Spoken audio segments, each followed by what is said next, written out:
Mis queridos hermanos, qué alegría saludarlos para compartir el mensaje de la palabra del Señor. Hoy es domingo, día del Señor, domingo de la 15ª semana del tiempo ordinario.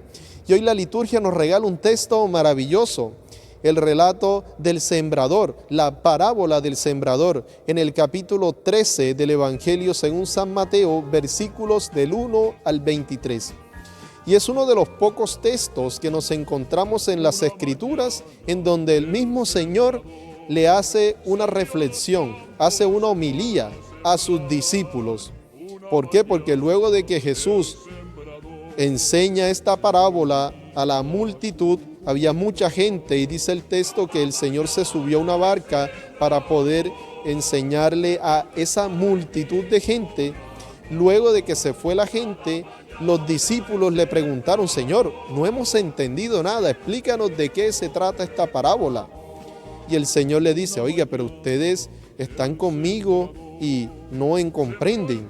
Y entonces les explica minuciosamente qué significa este relato que él ha acabado de enseñarle al resto de la multitud. Y nos presenta 4 vías, 4 maneras de acoger la palabra en nuestra vida. 3 erróneas y una sola correcta. La primera vía es los que escuchan la palabra de Dios y, como dice uno popularmente, le entra por un oído y le sale por el otro. Ese es el que, cuando el sembrador regó la semilla, cayó en el camino. Y puede ser que algunos nos encontremos ahí en el camino, que escuchamos lejanamente la palabra, o más bien la oímos lejanamente, pero no se acampa en nosotros, no hace vida en nosotros, sino que entra y sale. Esa forma es errónea. Esa es la primera. La segunda es la semilla que cae en un terreno pedregoso. Y el Señor dice: estas son las personas que acogen la palabra, la escuchan en un primer momento y por los afanes de la vida viene el enemigo y se la lleva. Se lleva todo ese mensaje y no logra quedarse en el corazón. El tercer camino es el que está lleno de zarzas. Dice el Señor, la semilla cae dentro de unas zarzas y que suben las zarzas y se quema esa semilla. Dice que en este camino las personas son movidas por otros sentimientos, por otras motivaciones, las riquezas, el poder, el tener. Todas estas cosas hacen que la semilla del verbo de Dios se vaya saliendo del corazón y no llegue a fecundarlo.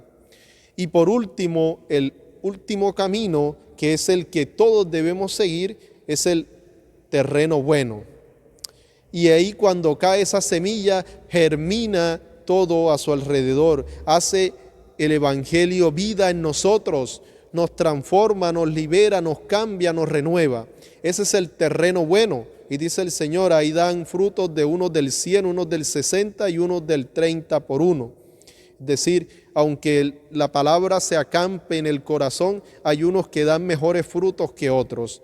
Hoy, mis queridos hermanos, pidámosle al Señor que seamos terreno bueno, que seamos ese terreno fértil donde habite la palabra, donde acampe la palabra, donde la palabra verdaderamente se haga vida en nosotros y comience a dar fruto, a cambiar nuestra realidad, a cambiar nuestro entorno, a cambiar nuestra familia y a cambiar nuestra forma de pensar y de actuar.